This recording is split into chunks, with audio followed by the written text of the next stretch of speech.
Matheus é um especialista em planejamento financeiro, né? Trabalha na Ibra, que é uma empresa especializada em planejar planejamento patrimonial. Até recentemente mudou de multi-family office para full family office. Não sei se você vai comentar um pouquinho sobre o que é isso, mas enfim, fiquem com o Matheus. Boa sorte e obrigado. Obrigado. Bom dia. Bom, então, como o Lucas falou, eu me chamo Matheus, eu sou planejador financeiro, trabalho junto com a Ibra e contar um pouquinho para vocês da minha trajetória, para a gente dar início aqui com o tema planejamento financeiro como ferramenta de transformação. É um tema que é muito propício, né? Principalmente no momento que o Brasil está vivendo, onde as pessoas estão se descobrindo cada vez mais em relação ao mercado, não só ao mercado financeiro, mas em relação à necessidade de ter um pouco mais de educação financeira. Um pouco mais quando eu estou sendo otimista, tá? Porque a gente não tem nada de educação financeira, é incrível. Bom, a minha graduação é em Engenharia Civil, tá? Me formei em 2015, final de 2015, e foi uma época bem ruim da engenharia, daí não consegui entrar na área, até porque acho que não era aquilo que era a minha vocação mesmo, e aí tive uma experiência em gestão de empresas, ajudei os meus pais na empresa da família. Não se empolguem, não é uma empresa como a Ciano que daqui a um pouco vai ter capital aberto, é uma empresa familiar, tá?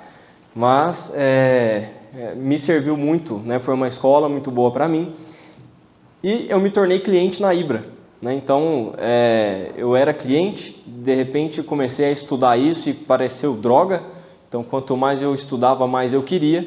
E de repente me surgiu, né, essa oportunidade, fui convidado para entrar para o time da Ibra, assumi essa missão nova e desde então nunca mais parei e pretendo nunca parar. Acredito que essa é a minha missão aqui, né? Bom, a Ibra é uma empresa de planejamento financeiro. A nossa pegada não é aquela de investir o dinheiro do cliente, e não entender o que está acontecendo, só pegar o dinheiro que está na conta e ir lá investir. Não, esse não é o nosso papel, tá? A nossa ideia é ajudar as famílias a construírem patrimônio, tá? De forma saudável, de forma tranquila, tá? Tirar esse peso das costas, né, de muita gente. Porque acaba que a gente ouve assim, para que você quer ter dinheiro? Para ter liberdade. E o que você vai fazer com o seu dinheiro? Não sei, quero ter dinheiro. A pessoa não sabe muito bem o que o dinheiro vai trazer. E acaba que os que conseguem fazer um bom patrimônio buscavam uma liberdade que agora perderam para o próprio dinheiro, porque não conseguem dormir tranquilos, imaginando o que está acontecendo com aquele dinheiro. Nosso papel é trazer essa tranquilidade para a família, ser o braço direito dela nas tomadas de decisão em relação à sua vida financeira e patrimonial. Beleza? Bom, vamos andar um pouquinho aqui, que tem bastante coisa para a gente ganhar tempo. E aí, como o Lucas falou, vocês podem ir interrompendo, podem fazer perguntas, a ideia é que seja um bate-papo mesmo, tá? Bom, só para complementar, além do curso de engenharia, eu também sou certificado pela Ambima, tá? Pela certificação CPA 20 e pela Planejar, pela certificação CFP, tá? Que é uma certificação reconhecida no mundo inteiro. Então, em termos de planejamento financeiro, a gente está buscando cada vez mais assim o específico da coisa mesmo, tá? Bom, quero começar aqui com vocês apresentando, fazendo um comparativo entre dois países, Brasil e Estados Unidos. São dois países do Ocidente e a gente percebe uma diferença de cultura muito grande, tá? Isso aqui é como é formado o padrão de vida nos dois países. Então a gente percebe que nos Estados Unidos, o padrão de vida de uma pessoa, né, que nasceu numa família geralmente de classe média alta, ele já começa um pouco superior em relação a nós aqui no Brasil. Só que o que acontece? Esse ponto de queda aqui, que é onde o jovem perde aquele padrão de vida que ele começou já tendo, é quando ele vai para a faculdade. No nosso caso, essa perda de padrão de vida vem no momento, geralmente, do casamento. Claro, salvo as exceções, mas Quem é que não conhece alguém que, né, um casal jovem quer se casar, sai desbravando um monte de coisa, assume assim uma responsabilidade financeira que antes não tinha, e aí ela se compromete bons anos da vida para poder recuperar aquele padrão de vida que ela tinha na casa dos pais. Bom, isso acontece nos Estados Unidos, de o jovem no momento da faculdade ele ter essa perda de padrão, porque quando ele entra para a faculdade ele vai morar num quartinho com um amigo e compra um carro de $4.000 para poder se virar durante o tempo da faculdade. E isso não é porque os pais desses jovens são ruins, isso é porque na verdade a educação financeira que eles têm lá é de que o patrimônio da família precisa ser perpetuado. Precisa ser deixado um legado para que as próximas gerações não sofram pelos erros das anteriores. Então esse cara sai, começa os seus estudos, aí entra também a parte do casamento, só que ele tem um objetivo. Ele entra para a faculdade sabendo onde ele quer chegar já, que é na independência financeira. Independência financeira é você ter o patrimônio suficiente para poder viver de renda passiva. Então, a meta comum das pessoas lá é ter um selinho na identidade deles, que é um selo bem interessante. Chama $1 Million Club. Quem tem esse selo consegue crédito mais barato de cara. Você não precisa ficar barganhando, você não precisa ficar brigando por isso. Isso automaticamente é identificado por você mesmo. E depois disso, ele sobe o padrão de vida dele e aí isso é perpetuado, isso é deixado um legado. Porque ele já não atrapalhou essa geração aqui, ele contribuiu com ela e vai contribuir com as próximas. Por isso que a empresa caracterizada Family Office, né, nos Estados Unidos, a gente tem aos montes. E aqui no Brasil, no nosso formato, a gente não conhece outra. Algumas próximas, mas a gente não conhece muitas outras empresas que fazem o que a gente faz, que é ajudar o cliente em todas as decisões financeiras e patrimoniais dele, certo? E aí a gente percebe que na nossa cultura é muito comum isso aqui acontecer. A pessoa lá pelos 30 já começa a sentir uma certa responsabilidade e uma necessidade de parar de torrar dinheiro para fazer alguma coisa para o futuro. E ele começa essa construção, geralmente a gente não tem muito conceito da independência financeira, logo quando a gente chega na fase da aposentadoria, que é aqui em torno dos 60 anos, a gente passa a perder padrão de vida. Por que isso acontece? Porque eu não estruturei meu patrimônio para esse momento.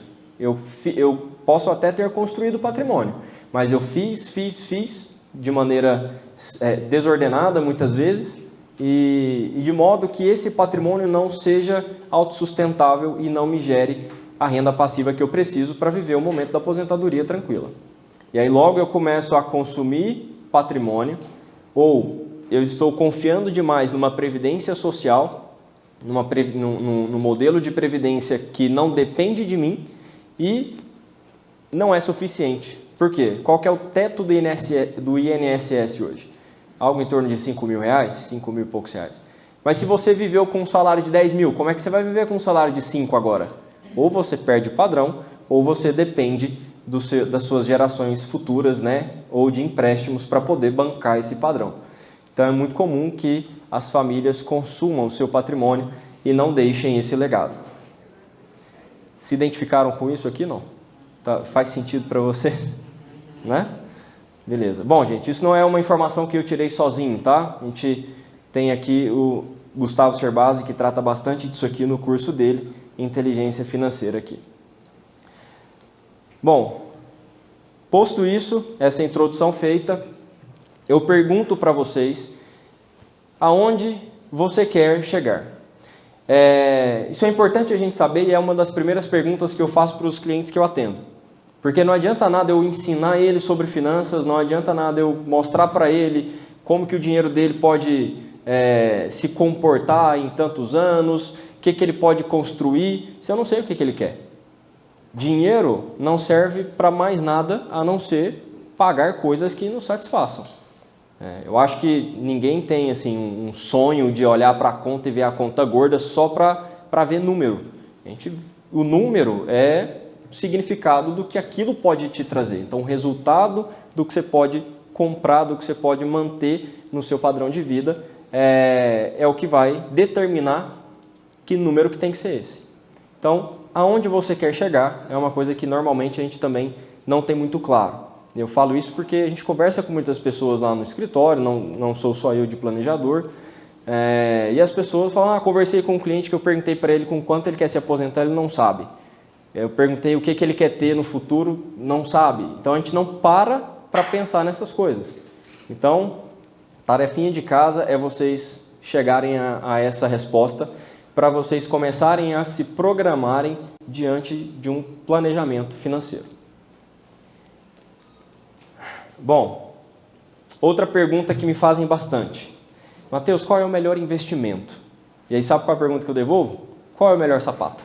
Então, a pessoa fala, mais confortável. Opa, eu gosto de Havaianas. Bom, você vai para um casamento de Havaianas? Você vai para um evento especial de formatura de Havaianas? Não vai. Então, o resultado disso aqui é, qual é o melhor investimento para mim? Então, o que faz mais sentido para mim nesse momento da minha vida? Porque o melhor investimento para mim, como é o nome da senhora? Janice. Com certeza vai ser diferente do melhor investimento para a dona Janice.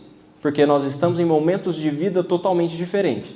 Eu posso assumir muito mais riscos do que ela, que já, se não tiver, está quase aposentando, né, dona Janice? Parar de trabalhar, né?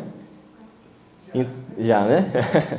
Então, a ideia é a gente entender o que faz mais sentido para você. Bom, algumas pessoas realmente gostam de ter muito dinheiro, assim como o tio Patinhas, que gostava de ver a fortuna dele e nadar nela, né? Literalmente. Outras pessoas acham que o melhor investimento pode ser um carro, ainda mais numa cultura como a nossa, certo? Principalmente aqui na nossa cidade, especificamente. Alguém aqui gosta? Compras? Mulheres? Né? Se tivesse a oportunidade de seu dinheiro é infinito, o que você vai fazer? Shopping. Né?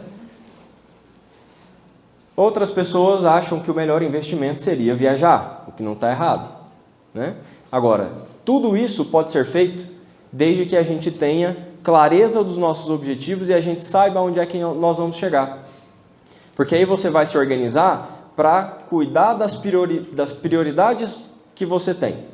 Então, se para você é prioridade viajar, você não vai gastar seu dinheiro com a viagem, com as compras, com o carro e ainda ter um monte de dinheiro na conta.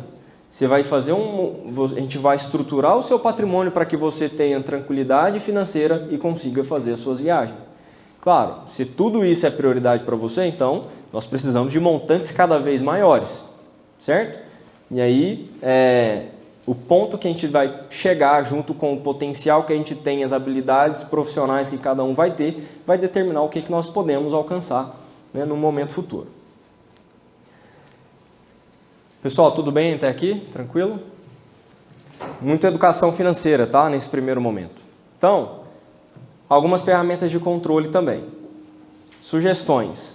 Anote seus gastos fixos e variáveis. Primeiro entenda o que é fixo e o que é variável. Tá? O gasto fixo é aquele que vai acontecer todos os meses. Tá? Faça chuva, faça sol, tá lá. Você não tem muita escolha. É o aluguel da casa que você mora, ou a prestação do financiamento, a parcela do carro, água, energia, a escola das crianças, tudo isso é despesa fixa, tá? Por mais que o valor dela lá seja diferente mês a mês. Então, se eu tenho, hoje paguei a conta de água, deu R$ 102,55. O mês que vem deu R$ 103,60. Então não é fixo porque mudou o valor? Não, é fixo porque o tipo da despesa é recorrente. Tá? Então, entendam o que é o gasto fixo e o que é o variável para você. Reserve, tá, e o variável é aquele que acontece quando a gente já pagou as contas fixas, nos sobrou dinheiro, aí a gente vai lá e gasta. Isso seria gasto variável, tá? Ou seja, o lazer, o restaurante, a viagem, o presente, tudo isso é gasto variável, tá? Que eu posso tirar do meu mês, caso eu não tenha dinheiro. O aluguel, a prestação, a gente não pode tirar. Se aconteceu de eu não ter dinheiro, aquela conta vai existir. Agora, a pizzaria, o restaurante, ele só vai acontecer se eu tiver dinheiro para ir lá e comprar isso. Reserve horários na semana para cuidar de suas finanças. É uma coisa que muita gente acha chato, e confesso, às vezes é chato mesmo. Mas à medida que você vai treinando isso aqui, você vai gastando menos tempo para poder se controlar. Um dos maiores problemas da falta do planejamento financeiro é exatamente essa falta de controle. É a gente não saber o que gasta, não saber o que ganha, e muitas pessoas não sabem o que ganham.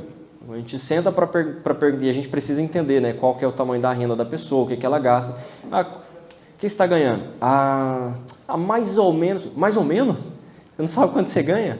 Então é muito comum a gente encontrar pessoas que realmente não controlam nem o básico das finanças.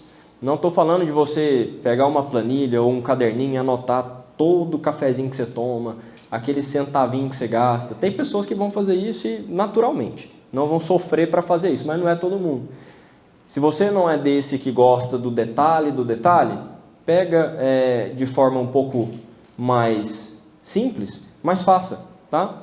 E à medida que você faz toda semana, você tira um momento, sei lá, 2, 3 vezes por semana, depois você já está tão habituado que você não precisa de 2 ou 3 vezes mais. Você pode fazer uma vez por semana, depois 15 em 15 dias. É todo dia? E aí passa a fazer todo mês, depois já pega o ritmo, e esse controle de você ficar anotando tudo, vai chegar um ponto que você já vai estar fera e não precisa mais dele. Porque o dinheiro do salário entrou, o investimento mensal foi feito, você já sabe o que você pode gastar com despesa fixa, com despesa variável, e aí já está tudo organizado. Você não tem problema mais com descontrole. Mas para chegar nesse ponto a gente precisa fazer aqui o nosso controle pessoal. Anotar suas receitas, fazer uma projeção para os próximos 12 meses. Então, anualize sempre os seus números, tá? Aqui no Brasil, quanto você ganha? Tantos mil reais por mês. Nos Estados Unidos, quanto você ganha? Tantos $1.000 por ano, certo? Então, anualize para você ver o montante de dinheiro que passa na sua mão durante um ano. Às vezes a gente assusta, né? A pessoa vê, putz, o que eu fiz com esse tanto de dinheiro durante esse ano todo, né? Então, quando você vê esse número maior, você sente uma responsabilidade maior também diante do seu dinheiro. E aí você vai ter um pouco mais de dó de gastar. Uma pessoa que ganha 10 mil reais por mês, ela tem 120 mil reais por ano. Então, 120 mil reais por ano, aonde que foi parar esse dinheiro? Porque a pessoa olha na conta, né, e vê lá que está no negativo. Ela não sabe o que fez com o dinheiro que ganhou. Fazer essa projeção vai dar para a gente essa noção clara do que eu vou fazer para que daqui a 12 meses eu tenha tanto de dinheiro guardado. Certo? Leia mais sobre finanças. Foi o que eu comecei fazendo. Cuidado, se ler demais, vai acabar como nós aqui, né? Mas é muito importante. Hoje está muito acessível isso aqui. Você entra num aplicativo, compra um livro de 20 e poucos reais, 30 e poucos reais e tem um conhecimento fantástico. Livro no Brasil é muito barato, né? Então a gente tem hoje um monte de ferramentas disponíveis para aumentar o nosso conhecimento. Não tem economês aqui, não tem aquela leitura difícil, aqueles gráficos todos. Não, é uma leitura que você vai compreender perfeitamente, tá? Poupe com objetivos, invista. Então, ou seja, a gente vai ver aqui a importância de você ter consistência nos seus investimentos. É diferente de você ficar colocando aleatoriamente um pouco de dinheiro que vai te sobrando, aí você coloca na poupança, aí de repente você acumula um dinheiro lá, passa um amigo e fala que achou um negócio da China. Você fala, não, isso aqui é o do momento. Aí você pega todo o seu dinheiro, vai lá e bota nesse negócio que seu amigo falou, aí de repente seu amigo nem tá nisso mais, aí você pergunta, cara, e aí, como é que tá lá? Ih, rapaz, deu errado lá, já saí faz tempo. Pô, é meu dinheiro. E eu conheço pessoas que se endividaram fazendo isso. Aí isso vai virando uma bola de neve. Entra em um que dá errado, aí ele pega mais dinheiro emprestado e entra em outro. Aí dá errado de novo e fica repetindo esse ciclo. Isso acontece porque a gente não tem objetivos claros de investimentos. Então, investimento é bom? É maravilhoso. A bolsa de valores, renda fixa, sei lá, fundo imobiliário, que a gente vai tratar um pouquinho, isso é muito bom? É. Só que você tem que ter o objetivo claro do que você vai fazer. Senão você simplesmente vai entrar num cassino e fazer apostas, certo? Então aqui alguns exemplos, né? Já citei, mas gastos fixos. Aluguel, água, luz, telefone, combustível, diarista, supermercado, escola, plano de saúde. Tudo isso se encaixaria como gastos fixos, tá? Gastos variáveis. Gastos pessoais, lazer, nutricionista, personal, vestuário, presentes, cursos, livros. E muito cuidado com esses últimos aqui, ó. É o que a gente chama de gasto nobre. Isso, às vezes, a gente está tão empolgado, e quando você vê, sua conta na Amazon já está lá em R$500. Porque você comprou 300 livros, não sabe onde vai pôr tanto livro, mas em nome de ser busca de conhecimento, aí você acabou ultrapassando também, né? Então, é ter um pouco desse equilíbrio, compra um pouquinho por mês, não precisa ser tudo de uma vez.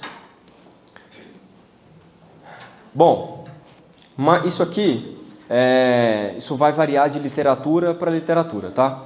Isso é um modelo que nós, na Ibra, entendemos como razoável para a pessoa, para a família, conseguir formar patrimônio ao longo da vida. A gente entende que 70% do que a pessoa ganha pode ser destinado para os gastos, enquanto 30% devem ser destinados para investimentos. A gente fazendo isso, no decorrer da nossa vida, você não perde momento presente, você não é vender almoço para pagar janta, não é isso. Você consegue viver bem o momento presente e se preparando para o momento futuro.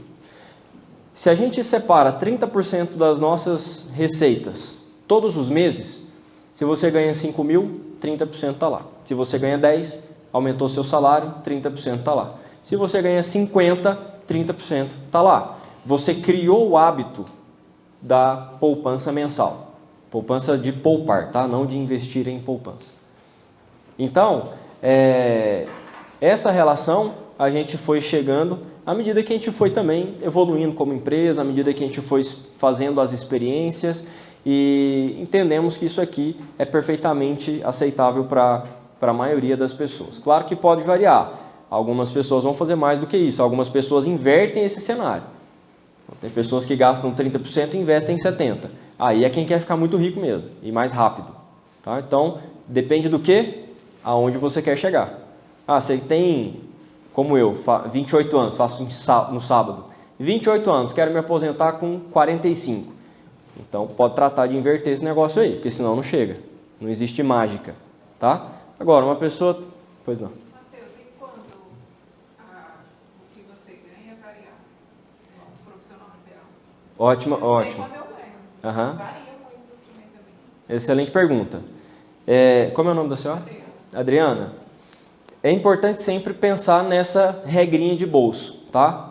Esse mês por exemplo, pessoas que são comissionadas, vendedores, ou pessoas que ganham bônus anuais, enfim. Tendo essa clareza de que 30% do que você ganha deve ser investido, é bom você ter isso já como a sua primeira regra para te nortear. Agora, como é que eu sei quanto de dinheiro eu devo guardar durante o ano? Pega a média dos últimos 12 meses, vê quanto você fez de salário, de renda, e aí você mensaliza isso. Beleza, a minha média é 120 mil, mas não é todo mês que eu ganho 10. Tem mês que eu ganho 5, tem mês que eu ganho 15.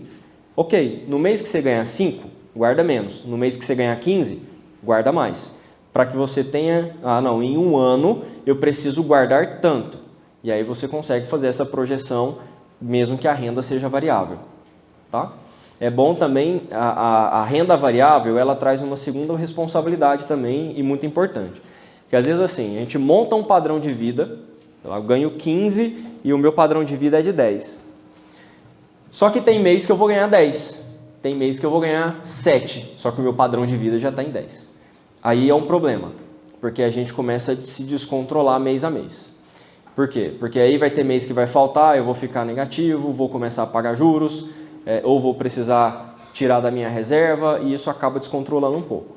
Então, nenhuma renda, assim, mesmo que a renda seja variável, mas nenhuma renda deve ser assim, uma discrepância de 1.000 a 100 mil reais.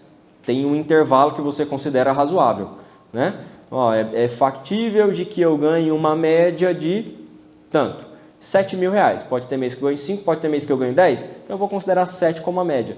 E monta o seu padrão de vida como a média, tá? Claro, não se esforce cada vez mais para fazer os 10, mas se o 5 vier, esse 7 que aconteceu, você consegue repor rapidamente quando um mês melhor vier. Claro que assim, a média é 7, média é média, né? Soma todos os 12 meses, divide por 12. Não é uma média assim, não, eu vou pôr uma média, a gente fala, uma média mais alta, uma média... Não, média é média, né? No meio. Então, entendam bem como funciona a renda.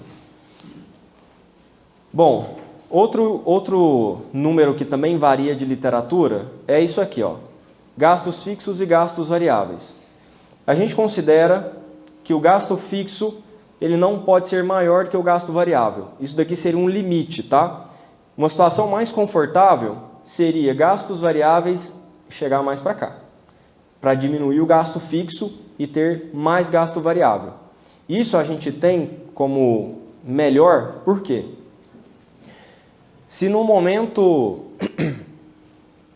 difícil, no momento de problema de saúde, falta de renda, ou perda de emprego, ou se você quer tomar uma decisão de mudar de emprego, mudar a sua carreira, como eu fiz, por exemplo, quanto menor o seu gasto fixo, mais fácil de você se ajustar ao longo desse período atípico, tá? Então, isso aqui, falo isso até para servidores públicos, tá? Que tem uma estabilidade de salários, vamos pensar assim, mas em épocas de eleições, em épocas de troca de governo, sempre tem ali um momento crítico que a pessoa fica apreensiva se vai receber em dia, se não vai atrasar salário. Então, alguns órgãos têm, isso é uma realidade. Então, mesmo uma pessoa que tenha, sabe quanto que ela vai ganhar certinho, ou ela é CLT ou servidora pública, enfim, eu oriento que fique no máximo em 35% de gastos fixos. Porque se alguma coisa der errada, se precisar usar reserva, é pouco. Você só vai usar os outros 35% ali se você tiver dinheiro sobrando. Ninguém que está passando um momento de dificuldade vai ficar gastando dinheiro à toa. Então, quanto maior o gasto variável, mais fácil de se reorganizar. Segundo ponto disso aqui é que quando a gente gasta com gasto variável, a gente tem uma sensação de recompensa, né? É muito bom você gastar com lazer ou com um luxo que você queira, sem peso na consciência. Então, o gasto fixo as contas de casa, as despesas com o carro, as despesas com os dependentes, isso você tem que pagar. Agora, essa despesa variável, você pode gastar. Você vai lá e gasta, eu posso gastar isso aqui, eu posso fazer essa viagem, eu posso comer nesse restaurante melhor. E aí você fazendo isso sem culpa, né? Isso gera uma sensação de tranquilidade e leveza que muitas vezes a gente não tem. Vamos entrar agora em algumas coisas um pouquinho mais chatinhas aqui. Então até aqui tudo bem, intenção financeira, beleza, né? Bom, pessoal, agora a gente entra na parte de conceitos básicos de economia, tá? É importante a gente saber isso aqui, tá? Porque muitos desses nomes aqui, eles são métricas para o mercado financeiro, tá? Então, quando a gente faz algum investimento em renda fixa, ele fala, tá pagando 100% do CDI, eu vi um CDB aqui que meu gerente do banco me mostrou que paga 96% do CDI, o que isso significa? Bom, começando pela Selic, tá? É a taxa básica de juros no Brasil. Então, a gente teve inclusive reunião do Copom, né, essa semana, e a taxa de juros foi cortada novamente. Então, a gente está com uma taxa no Brasil, uma nova mínima histórica, tá? 4,25. Então, isso acaba trazendo traz impacto sobre alguns produtos de investimentos. Então, quando a gente tem produtos da renda fixa atrelados à Selic, ou seja, ou títulos do Tesouro, ou títulos privados que estão atrelados à Selic, ou fundos de investimento que compram títulos públicos ou títulos privados, isso acaba tendo a rentabilidade desses produtos atrelados à Selic acaba caindo. E muitas vezes a pessoa vai olhar, por exemplo, mas tem um fundo de investimento aqui que em 2015 ele pagava 15%, 16%, renda fixa, 16%, 15% ao ano. Isso é loucura, porque hoje paga 4,5%, 5%. Você fala, não, esse fundo aqui ele é ruim demais, olha o tanto que ele perdeu a performance. Então não, é porque ele está atrelado à Selic. A Selic em 2015 estava lá no topo, a gente tinha 14% de taxa de juros, 16%. Então, quando a gente tem uma taxa de juros caindo, os investimentos atrelados a ela também vão cair, tá? Mas não é que eles vão perder performance. A meta dele é estar buscando 100%, cento e tantos, cento e alguma coisa por cento da Selic ou do CDI, certo? Então, a Selic é essa métrica que vai direcionar a economia no Brasil, tá? Então, na parte de juros, financiamentos, quando a gente quer contratar também um empréstimo, se a Selic está muito alta, a taxa de juros que a gente tende a contratar é mais alta. Se a Selic está mais baixa, a tendência é que a gente contrate um dinheiro de terceiro mais barato, tá? CDI é o Certificado de Depósito Interbancário. Antes, o Banco Central permitia que os bancos no Brasil fechassem o dia com caixa negativo, certo? E aí, tudo bem, não tem problema. Agora, a partir de... Agora, não me lembro aqui o ano, depois o Lucas confirma isso para vocês. A partir de uma determinada data, que eu não me lembro aqui exatamente, o Banco Central proibiu que os bancos fechassem com caixa negativo. Portanto, o banco que tem superávit, o banco que tem dinheiro sobrando, fechou o caixa dele positivo, ele empresta dinheiro para o banco que fechou com caixa negativo, certo? Aqui taxa de juros, porque nenhum banco vai fazer isso de graça, a taxa do CDI, certo? Ela está ligeiramente acima da Selic. Então, a Selic subindo, a CDI tende a subir, a Selic caindo, o CDI tende a cair também. FGC é um nome que a gente vê muito também, tá? Fundo Garantidor de Crédito. O FGC é um fundo que garante alguns tipos de produtos de investimento, como títulos privados, por exemplo. Lá no banco você vai ter uma LCI, uma LCA, CDBs. Eles estão, a poupança, eles estão protegidos pelo FGC, tá? Em até R$250 mil por CPF por instituição. Então, se você conhecer alguém que tem R$1 milhão e essa pessoa bate no peito e fala, eu sou conservadoríssimo, eu não assumo risco nenhum, meu dinheiro está todo na poupança do Banco do Brasil ainda, não é nem do banco privado, não, é no Banco Oficial do Brasil. Você tem R$1 milhão lá? Você sabia que se o banco quebrasse, se a economia fosse, sim, se virasse tudo, sei lá, a gente tivesse um caos geral, você está protegido só em 250 mil, né?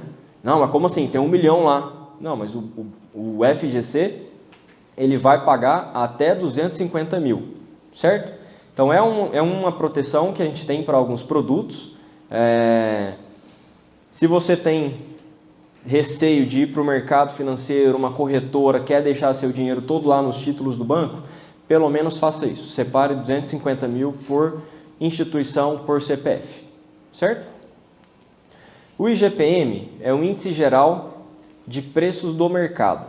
Então, muitas vezes o IGPM está atrelado principalmente ao valor dos imóveis, ao valor dos materiais de construção, ao aluguel que você paga. Então, geralmente a gente tem contratos de aluguéis que você está pagando R$ 1.500 por mês, mas ele reajusta ao IGPM todos os anos. Então, a gente vai ver quanto deu o IGPM e vai aumentar o valor do aluguel. Certo? Então, índice geral de preços do mercado. Então, agora eu quero passar para o outro nome mais conhecido, a inflação, que é o IPCA. O IPCA é o Índice Nacional de Preços ao Consumidor Amplo. Então, diferente do IGPM, que é o índice de preços, né, geral do mercado, esse aqui é o Índice Nacional dos Preços ao Consumidor. Então, é por isso que quando a gente antigamente ia no supermercado com R$200 e enchia o carrinho, hoje a gente vai no supermercado com R$200 e sai com umas sacolinhas na mão, né? Então, esse é o efeito da inflação. ela vai comprometer o seu poder de compra. Então, quando a gente olha para investimentos, eu preciso entender qual que é o retorno real que aquele investimento vai me trazer. Ou seja, se ele paga 5% ao ano, eu preciso ver quanto está a inflação para saber qual que vai ser o ganho real, acima da inflação. Porque a inflação vai corroer o seu poder de compra, certo? Então não adianta nada eu conversar com um cliente, perguntar quanto ele quer ter, falar, eu quero ter 50 mil reais de salário daqui a 30 anos. Beleza, se eu considero 50 mil, o número 50 mil daqui a 30 anos, eu não sei o que isso vai comprar. Eu sei o que 50 mil compram hoje. Então eu preciso fazer uma projeção desse patrimônio para que ele esteja vencendo a inflação em X%, para que esse cliente acumule um patrimônio de tantos milhões e gere 50 mil de renda passiva. Então, essas considerações precisam ser feitas na hora da gente elaborar um plano de construção patrimonial, certo? Investimentos. A gente precisa olhar sobre os índices aqui, beleza? Sobre esses termos que a gente falou, ficou claro para todo mundo? Vocês querem fazer alguma pergunta? Uma pergunta, você falou a respeito do FGC de 250 mil por CPF, mas se, por exemplo, eu abrir 3 contas ou 4 contas, por exemplo, cada uma em uma corretora, é assegurado ou não? Tipo assim, Arthur, esses 250 mil é quando totaliza das 4 corretoras. Conseguiu entender? Entendi. Arthur, né? Arthur, é por instituição mesmo. Se você tem R$1 milhão e quer colocar em títulos que estão dentro da proteção do FGC e você quer estar protegido sobre o 1 milhão inteiro, você precisa colocar 250 mil em cada instituição. Então você vai comprar o CDB do Banco do Brasil, o CDB do Banco Itaú, o CDB do Bradesco, do Safra. Pronto, beleza. Coloque um pouquinho em cada e não coloque R$1 milhão em um lugar só. Tá? Mais ainda, né? Porque se você coloca 250 mil em cada e ele rende, você vai pegar só o que você colocou. Exatamente. Então o ideal é colocar 200 mil em cada, põe 5, dada essa questão do FGC, né? Porque ele vai render até 250, rendeu, você precisa pensar em alguma outra possibilidade. Isso. Se for pensar na proteção do capital inteiro, teria que seguir isso aí que o Lucas disse mesmo. Mais alguém? Eu tenho uma pergunta que fica mais em relação à Indra mesmo. Você comentou aí do IPCA. Não sei se o pessoal aqui tem a mesma percepção, mas lá em casa mesmo a inflação é maior que o IPCA. Serviços da Indra, vocês também têm essa condição de chegar para o cliente e falar para você, olha, a sua inflação é 5% ao ano, ou 6%, ou mais, ou algo nesse sentido? Como é seu nome? Desculpa. Isabela. Isabela, é uma boa pergunta. Na verdade, pela falta das informações, às vezes a gente não consegue. Mas se o cliente traz isso, no ano retrasado eu gastava tanto com escola, no ano passado passei a gastar tanto, e eu projeto que para um próximo ano eu gaste tanto, é perfeitamente calculado isso aí. Mas como a gente não tem essa precisão das informações, acaba ficando um pouco mais difícil. Mas se você tem essa informação, olha, tá numa fatia muito pequena da sociedade. Bom, pessoal, então em relação a investimentos, 3 pontos básicos, tá, que a gente tem que olhar. O primeiro deles é a segurança, tá? Como eu falei, investir é bom demais. Agora, se você não tem noção disso, coloque seu dinheiro lá na poupança, faz como eu falei, deixa protegido pelo FGC, pelo menos você vai ter alguma coisa lá na frente. Se você não sabe o que fazer, é melhor ter essa cautela ou procurar alguém que sabe, né? Ou fazer isso que vocês estão fazendo, buscando conhecimento, certo? Para depois tomarem uma decisão. Então, segurança é o primeiro ponto. A gente não olha para investimentos como se a gente estivesse entrando num cassino, como eu falei. Tomara que dê certo. Não existe isso. Então, as pirâmides financeiras estão aí para mostrar que realmente não existe ganho fácil. Todo mundo que promete ganho fácil, ganho rápido em pouco tempo, isso está fadado ao fracasso. Tá? Não existe mágica no mercado financeiro. Isso aqui não é uma descoberta nova, que agora achamos um jeito de ganhar dinheiro mais rápido do que antes e eu vou agora entrar com tudo nisso. Calma, não é assim. Tá? Você pode ter muito sucesso com isso aqui, como também pode quebrar e comprometer as suas gerações futuras por conta disso também. Então, o primeiro ponto é a segurança. Tá? E segurança a gente controla com conhecimento. Certo? Então, o que a gente tem de experiência também lá na Ibra é que mesmo as pessoas que têm conhecimento, que sabem investir, só que às vezes falta para ela o tempo, tá? Por quê? A pessoa é boa para fazer o dinheiro na profissão dela, na carreira dela, ela vai gastar tempo com isso. Ela quer alguém para poder ter tranquilidade e segurança de que estão cuidando bem do patrimônio dela. Então esse é o nosso papel, certo? Então, segurança do investimento.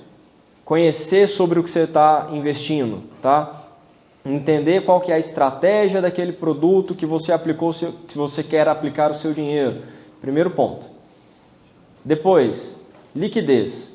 Eu preciso entender qual é a minha necessidade de liquidez. Eu preciso ter dinheiro no curto prazo?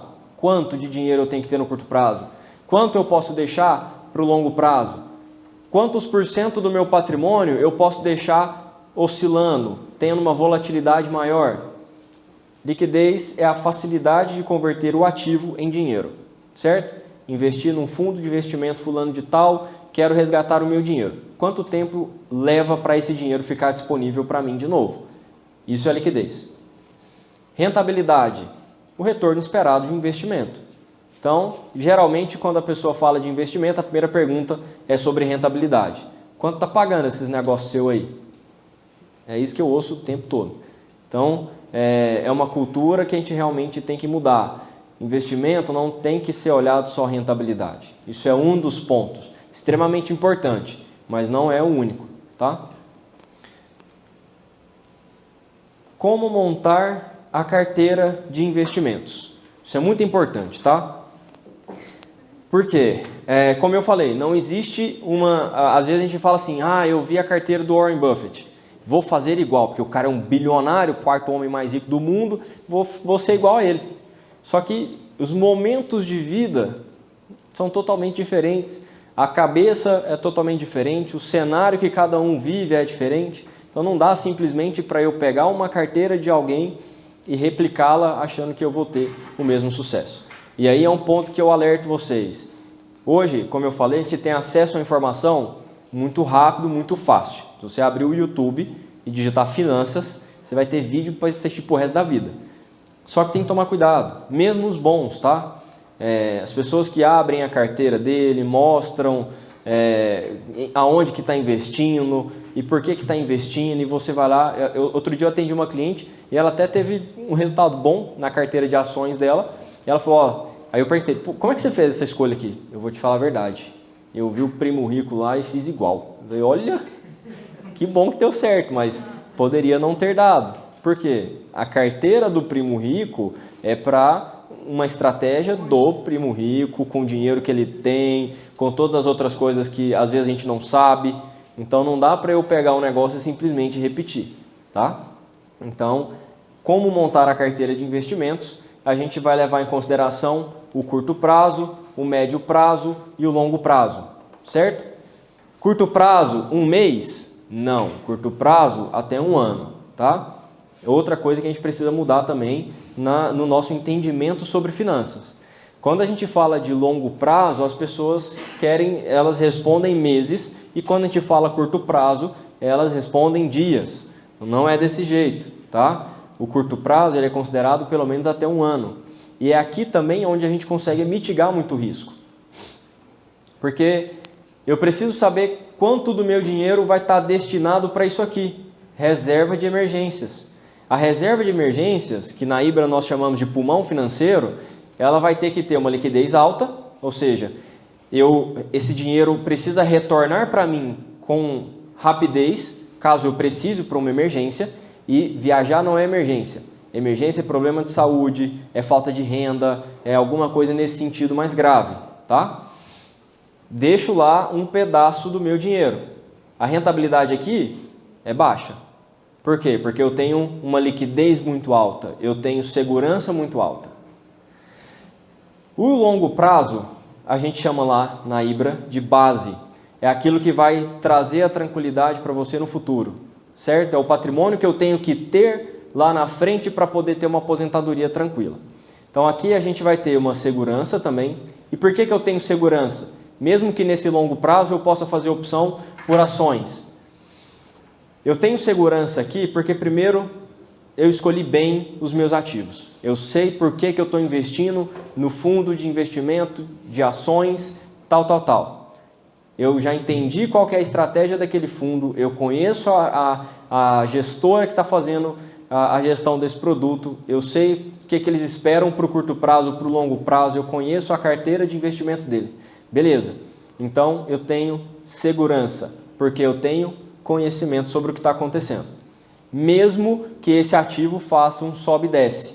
Ele vai fazer um sobe e desce sempre em ascensão. Certo? O que é o risco? O risco é no momento que ele estiver em queda, eu precisar resgatar o dinheiro. Aí eu vou resgatar, muito provavelmente com algum prejuízo. Certo? Só que se eu deixo esse dinheiro lá e eu sei, na minha cabeça já está travado isso aqui, esse dinheiro é para o longo prazo. Então, eu vou deixar ele, no momento de queda, aí vocês não vão ligar para o seu planejador financeiro, vão falar, Matheus, o que está acontecendo com o meu dinheiro? Onde você me fez entrar? Calma, isso é normal porque a gente já espera que isso aconteça no curto prazo. No longo prazo, ele volta a subir e você vai ter retornos melhores do que um retorno de reserva de emergências, certo? No meio, a gente tem o médio prazo. E aí, no médio prazo, a gente chama de alavancagem. Porém, não é a alavancagem que a gente conhece no termo, principalmente empresarial, né? Então, quando uma empresa se alavanca, é quando ela usa dinheiro de terceiro para poder buscar um retorno melhor, um crescimento maior. Então, ela toma um risco, se alavanca para buscar resultados mais interessantes. Aqui a gente considera a alavancagem no significado mais simples da palavra mesmo. É a gente alavancar os nossos resultados, tá? Buscando uma rentabilidade mais alta. Por que eu consigo fazer isso? E depende também da pessoa, né? Depende do momento de vida da pessoa. Se eu tenho uma reserva de emergências, que está ok. Eu já fiz a minha proteção para o curto prazo. Eu já tenho dinheiro caso algo grave me aconteça. Isso aqui foi dimensionado, né? Não é assim, que tanto? Deixa 5 mil lá. Não, a gente vai dimensionar. Depende de quanto você gasta por mês, depende do tamanho da sua família, da sua profissão, certo? Então, todos esses fatores são levados em conta. Isso aqui também, alguns livros ou vídeos também, a gente consegue ter uma noção, tá? Tantos meses de gasto, de 6 a 12 meses do seu gasto tem que estar com alta liquidez. É uma métrica. Na Ibra a gente prefere considerar não só o tempo de gasto, mas também esses outros fatores, né? De considerar o risco da profissão, o risco pelo tamanho da família. Uma família de um casal é um risco, com um filho é outro, com 2 é outro, com 5 é outro. Então a gente precisa entender esse cenário que a família vive para a gente conseguir dimensionar essa reserva de emergências. E aí, se eu tenho isso feito, o meu base está sendo feito com regularidade. Bom, eu tenho tempo, sei lá, nós fizemos um projeto de 20 anos, então nós estamos começando um projeto, ou ainda estamos no meio dele, eu tenho tempo para aceitar um pouco mais de risco. Risco é a volatilidade maior um pouco, a liquidez mais baixa, tá? Em função aqui da rentabilidade mais alta. Beleza? Bom, então a gente passou aqui pelos conceitos básicos da economia, a gente passou pela estratégia de investimentos que a gente considera segura para as pessoas e prudente, e agora a gente vai falar de aposentadoria. Bom, algumas notícias para vocês, não tão longas assim, não tão distantes, 2018, 8 em cada 10 brasileiros não se preparam para a aposentadoria. A maioria dos brasileiros não tem o hábito de poupar. Os brasileiros são os que menos economizam para a velhice. Aqui nós, ó. Se fosse de cabeça para baixo, estaríamos em primeiro, né? OAB Prev. Brasileiros ricos e pobres são os que menos poupam para a aposentadoria. Então você vê que o problema não é ser rico ou ser pobre. Beleza. Modelos de aposentadoria. Então a gente tem a Previdência Social, certo? Bom, estamos passando por um momento de reforma necessária, tá? Importantíssima para o Brasil. E o modelo que a gente vinha seguindo até então era o modelo de contribuição. Os ativos contribuem para que os passivos tenham dinheiro. Vocês imaginam que a gente viveu todos esses anos confiando que pessoas bancariam a nossa aposentadoria? Ou seja, chegou o momento que entrou em colapso. Primeiro, eu tenho reforma de previdência acontecendo porque a gestão desse dinheiro foi extremamente mal feita, certo? Eu confiei a minha aposentadoria ao governo. Quantos governos vão passar durante a minha vida ativa? Seja esquerda, direita, conservador, liberal, progressista, enfim. Quantos podem passar? Um monte, né? Então, eu confio a minha aposentadoria na mão deles. E ainda mais numa cultura brasileira, né? Onde a gente fala em política, a gente não gosta nem de estar perto mais, né? Depois, inativos, número de pessoas inativas maior do que o número de pessoas ativas. Então, a gente está chegando a um ponto onde existem mais aposentados do que pessoas trabalhando pelo sistema do INSS para bancar essas pessoas aposentadas. Então, ou seja, vai faltar dinheiro para bancar esses que já pararam de trabalhar.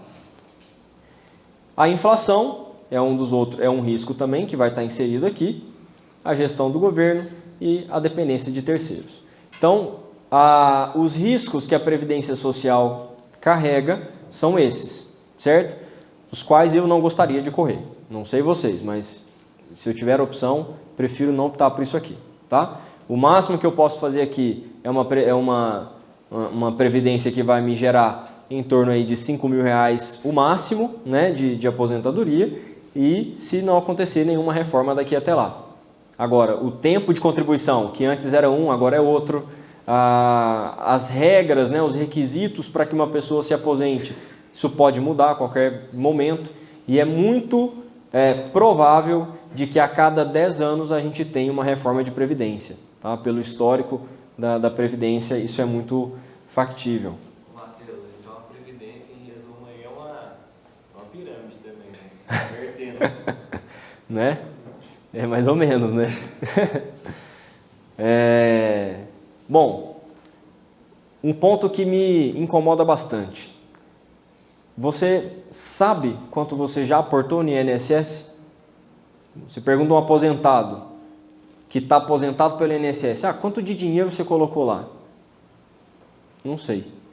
Ou seja, você acumulou dinheiro para alguém coordenar, você não sabe quanto você colocou e você não sabe o tamanho do seu custo de oportunidade. O custo de oportunidade é o que esse dinheiro estaria fazendo se ele estivesse em outro lugar. Eu comprei um carro de R$50.000. Qual é o meu custo de oportunidade? Os R$50.000 estarem aplicado em outro lugar. Poderia estar investido em algum lugar que ele vai estar crescendo, poderia ter comprado outro carro, poderia ter comprado uma moto, enfim. Custo de oportunidade é o que eu estou deixando de ganhar se esse dinheiro estivesse em outro lugar. Então, o custo de oportunidade envolvido aqui é extremamente alto. Você paga muito caro por isso. Tá? Porque você vai colocando dinheiro lá durante sua vida inteira e você poderia estar colocando dinheiro para você mesmo na sua previdência particular. Você sabe quanto é que tem, você sabe quanto é que você vai acumular, você sabe aonde você vai chegar, né? E aí você perpetua esse dinheiro na sua família, esse dinheiro é seu, você que construiu. Agora, coloquei dinheiro a vida inteira lá, na previdência, morri. E agora, quem vai ficar com o meu dinheiro? O governo, certo? Então, assim, claro, existem lá, né, as regras de dependentes, você às vezes recebe uma pensão por aquela pessoa que você é dependente já ter morrido e você passa a receber o dinheiro que ela recebia, enfim. Mas, em regra geral, esse acúmulo que você fez não foi para você. Planejamento pessoal envolve riscos, tá? Quais são os riscos? A falta de conhecimento, a falta de estratégia e a alavancagem. Se eu estou fazendo um planejamento, beleza, aceitei que eu não quero fazer a minha previdência na Previdência Social, eu vou contribuir o mínimo obrigatório para esse negócio e eu vou fazer o meu planejamento pessoal. Bom, tenha alguém que saiba fazer isso com você. E alguém que não tenha conflitos de interesses, porque ele precisa te atender exclusivamente.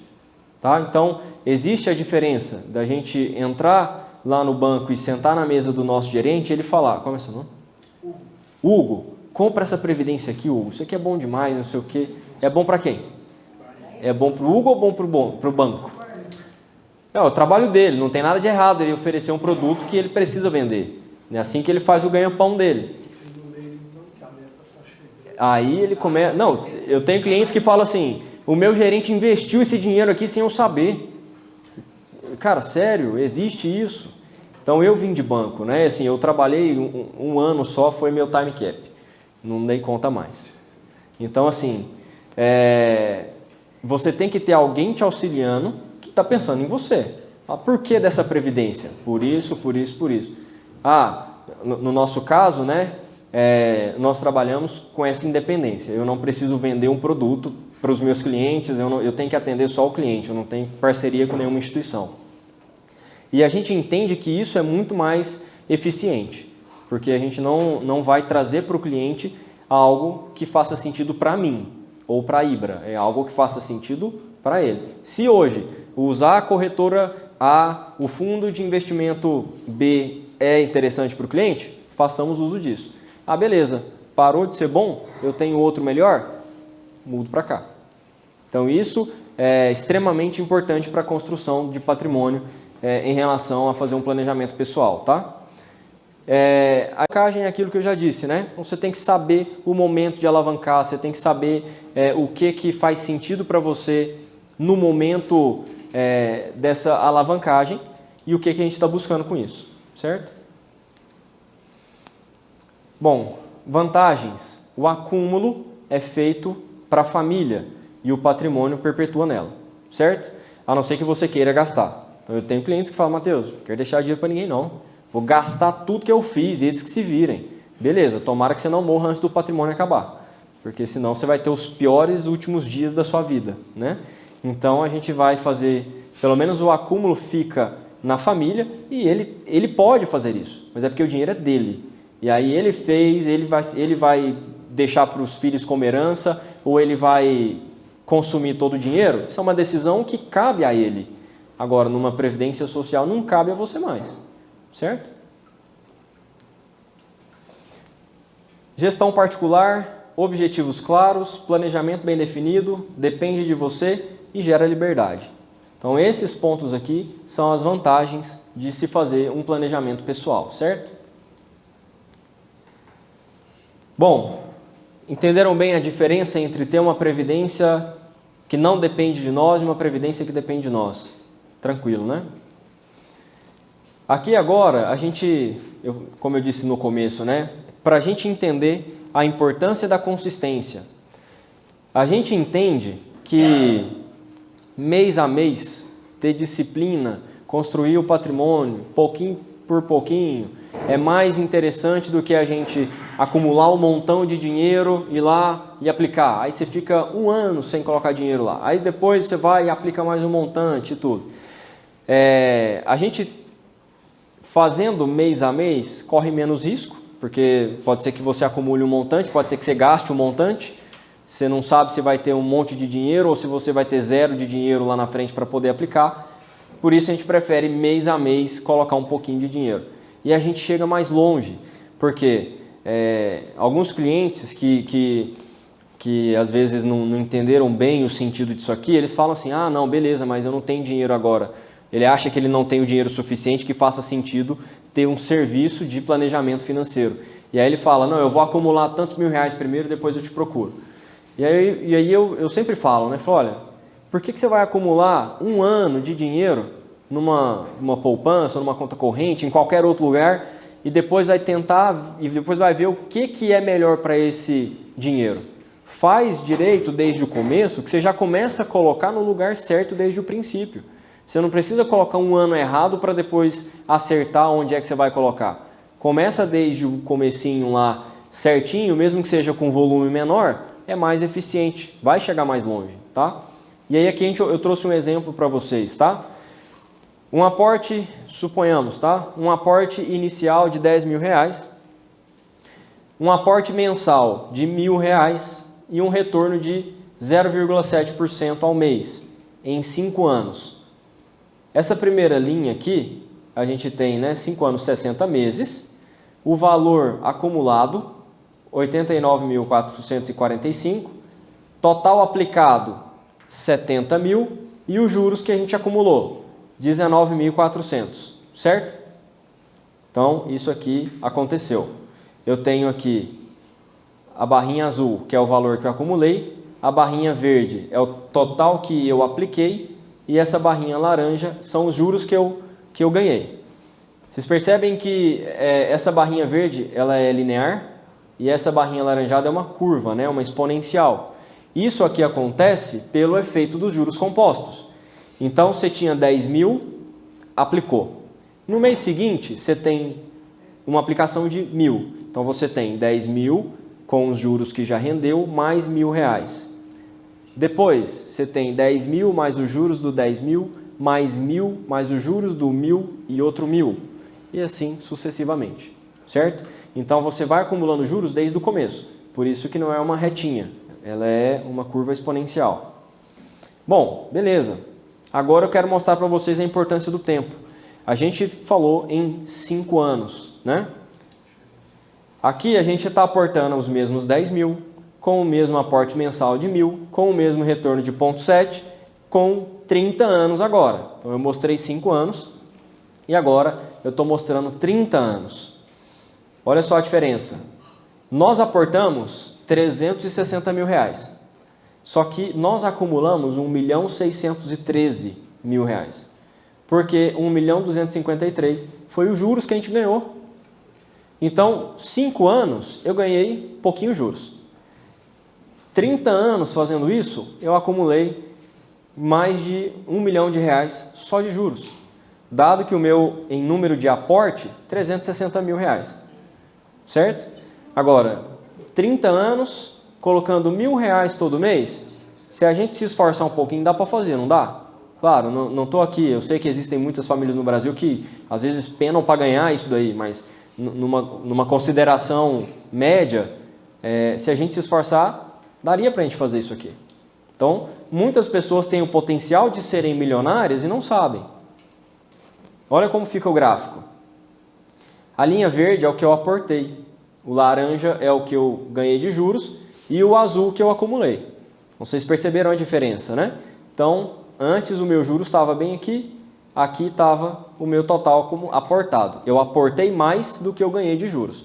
Nesse caso, eu aportei bem menos do que o que eu ganhei de juros. Perfeito? Então, isso aqui é para mostrar a importância da consistência e a importância de começar hoje, tá? Independente de quantos anos você tenha, comece hoje e ensine as suas gerações futuras a começarem mais cedo do que você. Essa seria a ideia. E nesse caso, Matheus, esses 0,7 líquido, né? Menos inflação. Se a gente for pensar acima da inflação, teria esse 1 milhão a valor presente, né? Cai para 0,3. Isso, exatamente. Ou então você vai ter esse número, 1 milhão e pouco lá no futuro, que aí a gente não sabe quanto vai comprar.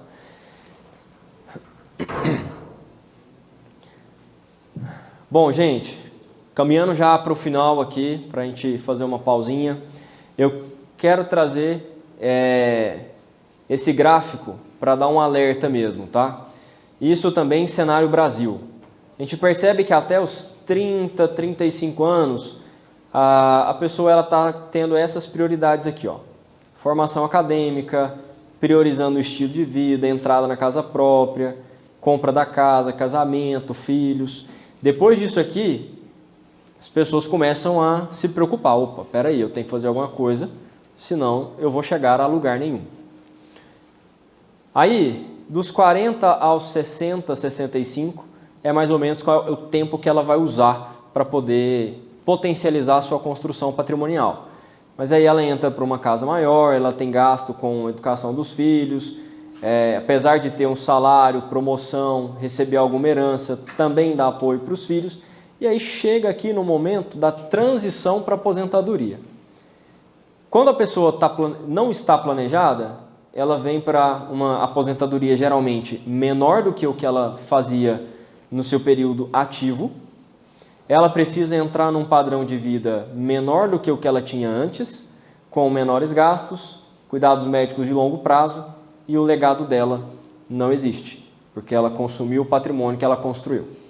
Se a pessoa tem planejamento, ela vai se proteger contra a inflação, ela vai fazer um ajuste do patrimônio dela para cada momento desse aqui que ela está vivendo. Aqui, na hora de aposentar, o patrimônio tem que estar estruturado de uma forma totalmente diferente de quando ela está aqui, ó, começando. Então, a gente já caminha todos esses anos sabendo que quando chegar aqui, eu tenho que ajustar o meu patrimônio. E aí eu tenho uma otimização fiscal e um planejamento de sucessão. Dentro do planejamento financeiro, a gente vai tratar 6 pilares, tá? Básicos. O primeiro deles é a gestão financeira, receitas e despesas. Segundo deles é a gestão de risco, é entender qual que é a necessidade de pulmão financeiro, é fazer a modulação de seguro de vida, tá? A gente não, lá na Ibra, né, nós não vendemos o seguro, a gente modula o seguro para o cliente. Ah, você precisa de tanto para você ter uma proteção caso algo grave te aconteça. A gente faz os cálculos de acordo com a necessidade de cada pessoa. O planejamento de aposentadoria é o nosso terceiro pilar, a gestão dos ativos, o quarto, e aí sim a gente vem para planejamento tributário e planejamento sucessório. Quando a gente fala de planejamento financeiro, nós não estamos falando somente de investimentos, tá? Ah, quanto eu tenho que investir então para chegar em tantos milhões? Ah, eu tenho tanto dinheiro aqui guardado, o que eu faço com isso? Não é só isso. Planejamento financeiro envolve todo um cenário da vida do cliente, tá? Então, planejamento fiscal, planejamento tributário, dado que a gente está num país de carga tributária assim, exageradamente alta, a gente precisa ter. Porque vai chegar um momento que, por exemplo, eu tenho imóveis de aluguel. Aí você está com seus imóveis todos recebendo os seus aluguéis na pessoa física. Mas mal sabe você que se você tivesse uma pessoa jurídica para fazer o recebimento disso, você pagaria menos imposto.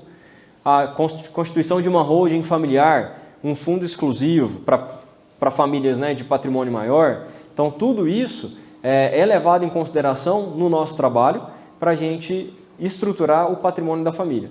E aí a gente consegue ter benefícios fiscais sem sonegar, tá? É elisão fiscal, não sonegação. E a parte de sucessão, até brinco com os clientes, né? Ninguém gosta de falar de sucessão no jantar de domingo com a família, né? Logo o patriarca fala, já quer que eu morra. Já tá os urubus aqui, ó, todo mundo perto já. É assim, né, geralmente. Agora, é um assunto extremamente importante, a gente devia falar disso sempre.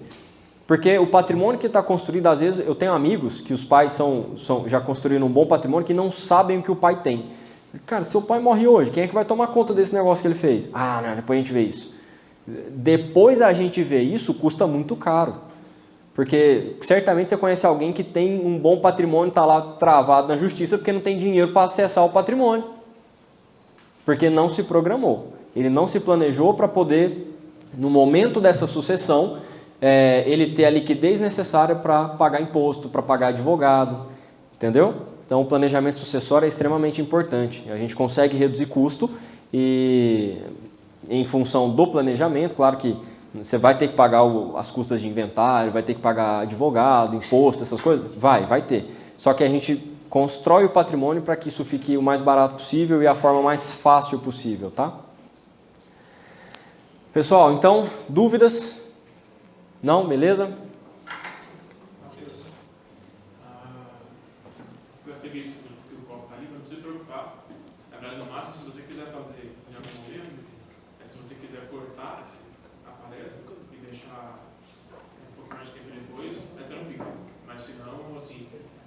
Correr com o tempo, por isso falar que está bem caminhando no final, se já estiver caminhando, beleza, mas se não precisa correr com a palestra, a ideia Show. Não é nem palestra, assim, a gente Se não tem um cronograma marcado, né? Então fica bem à vontade. Show. Não, beleza, obrigado. Mas, de fato, eu imaginei que o lanche estava chegando, estava sentindo fome aqui, já chegou bem no final. Brincadeira. Mas realmente a gente já está aqui só na parte já das sugestões de leitura para vocês e depois a gente pode abrir aqui para bater papo, para perguntar, para curiosidade, para dúvida. Quiser voltar algum slide aqui, a gente volta para você perguntar o que você quer perguntar. Então, leitura, gente. Eu recomendo aqui esse primeiro livro, O Homem Mais Rico da Babilônia. Até eu fiz um artigo baseado nesse livro, porque eu achei ele extremamente interessante, principalmente para o brasileiro, porque ele mostra como a gente sair da dívida, tá? Então, é bem interessante esse livro. Outros 3 aqui do Serbasi, porque eu acho que a respeito de educação financeira, ele seria uma pessoa mais recomendada, uma pessoa que já está mais tempo nessa atividade de finanças, então eu gosto bastante do material dele. Como organizar sua vida financeira, casais inteligentes enriquecem juntos, isso aqui é requisito para casamento para os que não casaram, viu? Então, dá o livro e os 2 têm que ler, se tiver de acordo, casa, se não... Investimentos inteligentes, Pai Rico, Pai Pobre, clássico, né? Todo mundo já ouviu falar do Pai Rico, Pai Pobre. Isso aqui vai quebrar alguns paradigmas, tá? Principalmente eu acreditava que eu ia sair da faculdade, iam me disputar, iam me pagar um piso do engenheiro e eu estava assim, resolvido a minha vida, né? Tive uma pequena frustração. E aí ele mostra que realmente não é você ter título, não é você ter diploma, não é isso que vai fazer você alcançar sucesso na sua vida, tá? E as pessoas que não têm com certeza a gente conhece alguém, né, que não tem estudo nenhum, mas o cara fez um patrimônio gigantesco, você não consegue entender como. O cara às vezes não sabe escrever direito, mas ele construiu muito patrimônio. Então, é para mostrar exatamente isso. E esse último aqui, O Segredo da Mente Milionária, é mais de insights mesmo, é para mudar um pouco a nossa psicologia de dinheiro, o que a gente enxerga do dinheiro, quebrar alguns conceitos que nos colocaram, né, quando a gente era criança. Então, é bem interessante isso aqui. Para finalizar, aquela frase de impacto no final de apresentação, né? Não importa quão sereno o dia de hoje pode ser, o amanhã é sempre incerto, tá? Warren Buffett. Então, tomar cuidado, viu? O dia de hoje pode estar maravilhoso, mas a gente tem que se precaver para que continuem próximos dias maravilhosos. Gente, obrigado. Deixo aqui meus contatos, telefone, e-mail, Instagram, se quiserem depois entrar em contato, fiquem à vontade. Fico totalmente à disposição. Vou continuar aqui no evento para a gente poder bater papo, conversar ali fora ou aqui na hora que a gente voltar. E depois daqui também, tá? Podem me mandar perguntas, se quiserem marcar reunião, conversar, fico totalmente à disposição de vocês, tá bom? Então é isso, Lucas, agradeço a atenção de todos, virem sábado de manhã chovendo para cá, né? Sala cheia, né? Obrigado, valeu. Vamos fazer o seguinte então, pessoal, a gente vai pro copo, agora aproveitar que está pronto ali, né? Vamos comer.